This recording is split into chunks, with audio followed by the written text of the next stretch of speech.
Hi everyone, it's Erin from the Provincial Farmhouse. Today I'm doing a video for the Paint Couture creative team. For my project today, I'm going to be working on this little wooden frame blank that I thrifted for just $1. I'm going to be giving the frame and the backing piece a makeover. I'm going to be using IOD's Trimmings 1 mold. I'm first dusting the design that I want to use with cornstarch, and then I'm rolling up some Das air dry clay. I'm then going to begin pressing the clay into the mold. As you can see, I'm sort of working from the middle and then pushing that clay out, and then I am using my fingers to push the excess clay out, and that micro rim along the edges is definitely a big help. After flexing the mold, I then flipped it over and then pulled it back to release my casting. So I'm going to be putting this casting on the edges of each of the frame sides there. So I do need to go ahead and make another 3 of these so that I have 4 for each of the edges. Once I have my 4 castings of that trim design, I'm going to begin positioning them on top of the frame. As you can see, I already have the sides down. I'm then going to position the top and bottom pieces overlapping. I'm going to be doing what's called miter corners, and this is just the easiest way to do it. So I'm then going to go in with a palette knife, and I'm going to go in on an angle and cut straight through both of those molds, and then I'm pulling off the excess clay that I've just cut off. So this is a really easy way to update a frame. You can use air dry clay like I have today, or you could use resin. I would just suggest that if you're going to use resin, that you do this cutting step pretty soon after you take the castings out of the molds so that it's easier to cut through.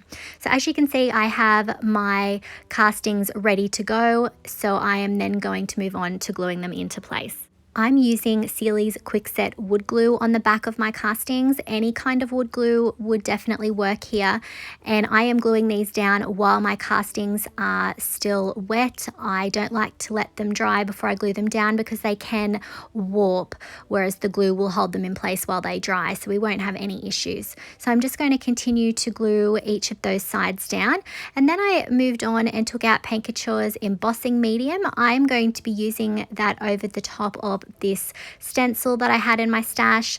I'm using a palette knife to spread the embossing medium over the top, and I am adding this design at the top and at the bottom of the frame backing. So I'm going to be creating an artwork directly on top of the backing. This little blank that I thrifted did not come with any sort of glass or plastic, so it was just the easiest way to create an artwork was to just go straight over the top of that backing. So as you can see, I've just repositioned my stencil there. I did end up cutting it away from the larger design to make it easier to work with, and I'm just repeating the same process as I did above, spreading that embossing medium over the top to create a raised design. So this is going to go in the background of my artwork that I'm creating here, and I don't mind if I get a little bit of bleed through underneath with that embossing medium. I can just tidy that up with a wet wipe. When the embossing medium was dry, I took out Paint Couture's Italian Ivory mineral paint. I'm going to be going over the top of the embossed design and obviously the backing there with 1 coat of this beautiful cream paint. I'm not going for full coverage. I'm happy for it to miss a few areas. We're definitely going for a vintage look here. I am also being mindful of the fact that this has a built-in sealer, so it is going to save me a step. Once I finished with the background there, I moved on to my frame. I did give my castings a couple of hours to dry so that they have a little bit of a crust built on them. You definitely want to be a little bit careful not to press too hard. You don't want to damage the details. I'm just going to be painting over the entire frame and of course the sides as well. When my paint was dry, I took out IOD's Bird Song mold. I'm going to be casting one of the smaller birds in air dry clay. I'm dusting that design with cornstarch. Now I did it in this order because I didn't want to have to work around the bird casting. I wanted to get that background stencil design down. And I'm not going to glue this one down either straight away, but I do need to see how much room I've got working with before I add anything else to my project. So I'm just going to release my casting there, and then I'm going to have a look at how that's going to sit and how much room I've got to work with around the bird to add some different elements. I then took out IOD's Ephemeral type stamp. I'm going to ink up the top section of this particular stamp design. I'm using a wet wipe to remove that excess ink. I'm going to position this up the top. I am layering this over the top of the raised embossing medium, so I'm just checking here to make sure where that text is actually going to sit in the frame. And then once I'm finished removing that excess ink, I'm going to press it over the top of the embossed section. I did have to press down a little bit harder in some areas so that we got a bit of a better stamped image and so that we weren't missing certain sections. So as you can see, I'm constantly checking where the bird's going to sit and how much room I've got to work with. I then decided to ink up the little Paris text that's down the bottom. I thought that would look nice sitting underneath the bird. So once I've tidied up the text around it, I'm going to position that down the bottom where I want it to go and press down. Once I was happy with the stamped design, I did heat set it with my hairdryer on high setting for about a minute. I then came in and decided it was time to glue the bird down, so I'm going to add some more of my Sealy's Quickset wood glue to the back of that, and then I'm going to glue it in place. I let my bird casting dry for a few hours, and then I came in and added that same Italian ivory over the top of it, being careful not to go over the top of the stamped image. So as you can see, I definitely had to think about my steps for this project. I had to make sure that I did them in the right order to make it easier to use the different products. When that was dry, I took out Paint Couture's Crackle Step 1. I'm going to apply this over the top of the background and also over the top of the bird. As I said before, I do want this to have a vintage look, so the Crackle Medium is a really great way to achieve this. So I'm going to apply one coat of Step 1, let it dry for about 30 minutes, and then I came in with Crackle Step 2.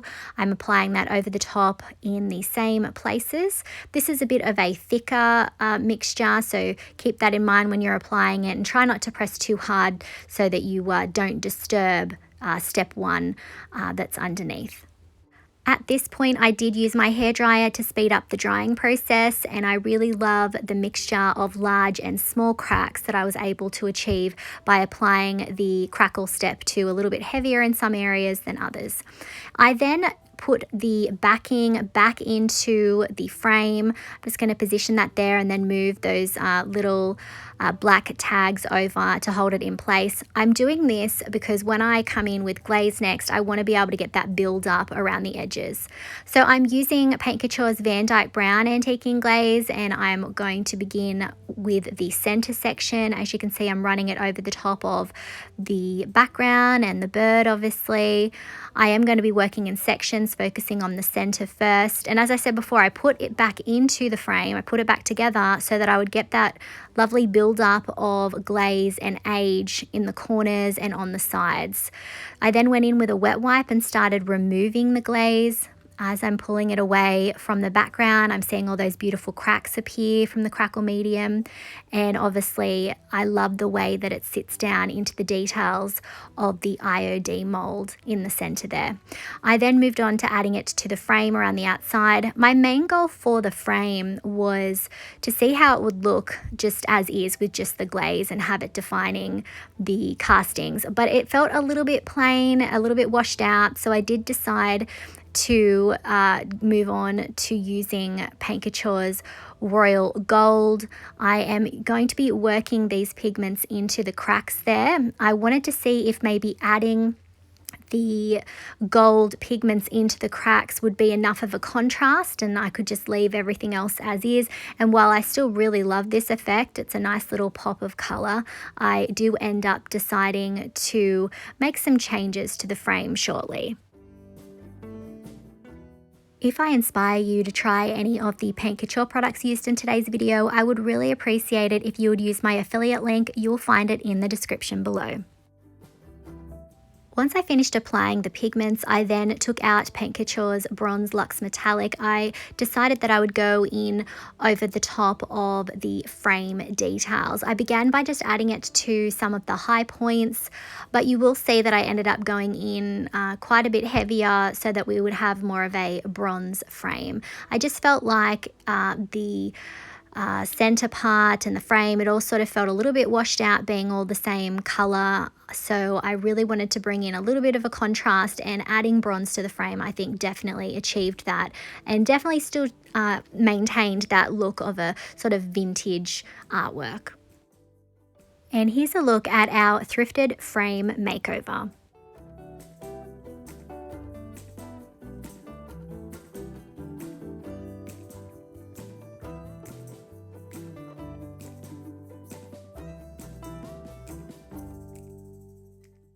If you enjoyed today's video, we would really appreciate it if you would hit that like button, comment, and share it out. If you haven't already, make sure you hit that subscribe button so that you don't miss out on any of the videos from the Paint Couture creative team. Thanks for watching.